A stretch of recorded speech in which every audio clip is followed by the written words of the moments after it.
So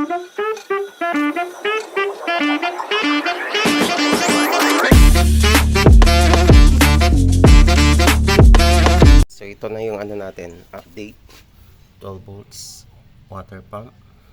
Okay. 12.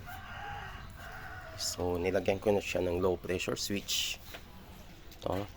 Kasi nga hindi niya kaya yung 2040 o 4020 na on off. And nilagyan natin ng konting daya. Ito. May alambre siya dito.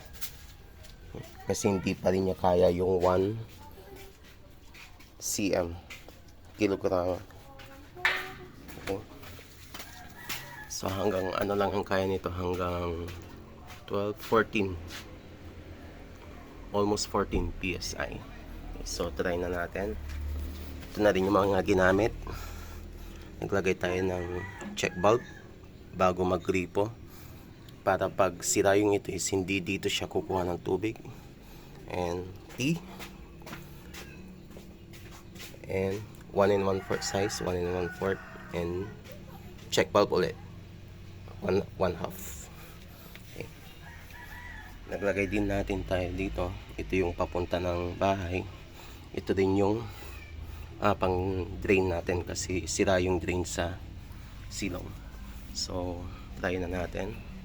Alisin ko yung kalso, and mamaya ko na lang, pag malapit na siya mag-automatic, videohan ko na lang mamaya. So umandar na siya. And yun na lang.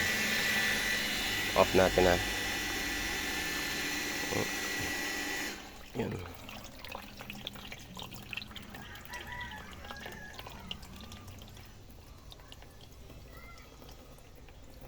Okay.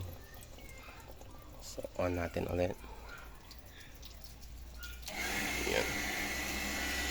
Yun yung contact niya. Okay. Ayan.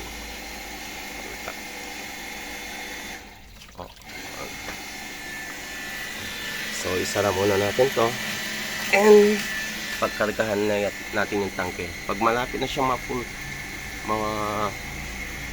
malapit na siya sa 12 psi, saka ko siya i-video. Okay. Pansin nyo guys, so medyo umangat na siya. Yun. And tingnan natin, check lang natin kung malalakas. Yun. Lumalakas na siya. Try din natin dun sa faucet.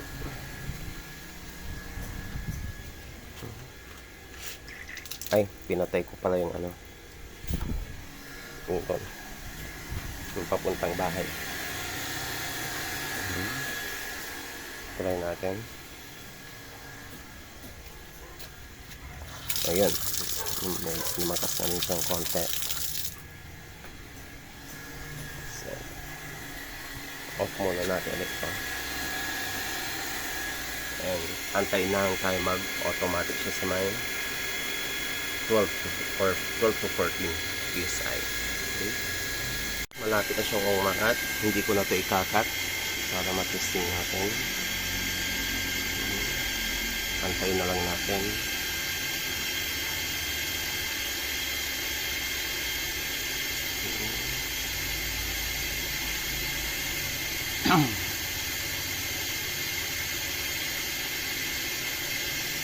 Lapit na. Sige pa. Pagmasan nyo yun ha. Okay. Bibitaw yan. Bibitaw to. Sige, konti na lang. Sige pa. Konti pa. Sige. Please. Okay. Naka 1 minute na ako. Yan. Tapit na. Yun. So yun o. Bumaba siya. Nag-automatic. Okay. So sakto, almost nasa 1 psi. 1 kilogram per centimeter cube bang tawag yan, or 14 psi. Nag-stop na. Okay. And sa ganyang pressure, ganito yung nagagawa niya. Tingnan natin. So, 1 siya. Ito yung kalatas. Ayan, punta tayo sa bahay. Sorry sa kalat. Ayan. Ito yung faucet natin. Ayan. Oh, yan yung nagagawang 14 PSI. And of course, toilet. And shower. Buksan natin. Ayan. Iwanan natin kung nakabukas. Ayan. Para ma-proof ko na yan yun. Off natin.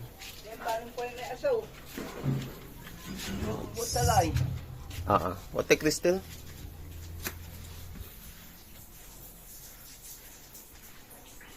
So yun o, nag-stop. Okay, buksan natin ulit.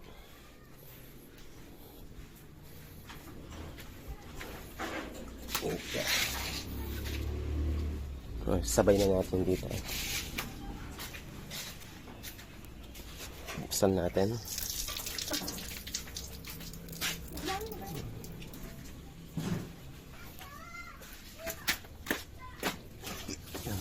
Okay. Sige. Ito siya. And dun sa CR. Uy. Uy, maliligo ka na.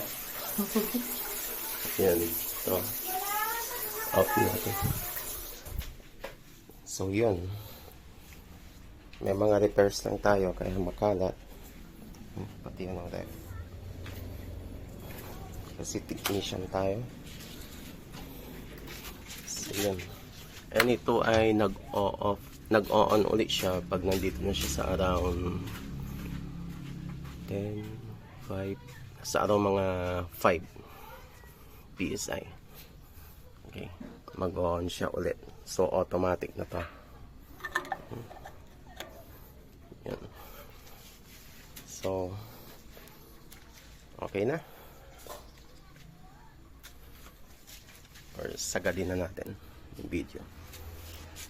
Tingnan natin kung anong PSI siya mag-on. Buksan natin ito.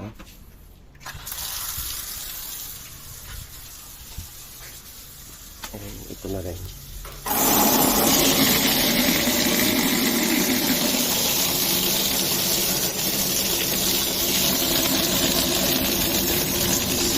Sorry dito. Sorry.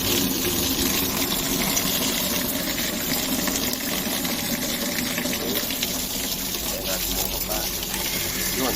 Mandag ka. So nasa around ano. Kanina nasa mga 5. Nag-zero lang nung ano pumitik yung relay natin. And mag-off siya ulit pag umabot ng 14 PSI.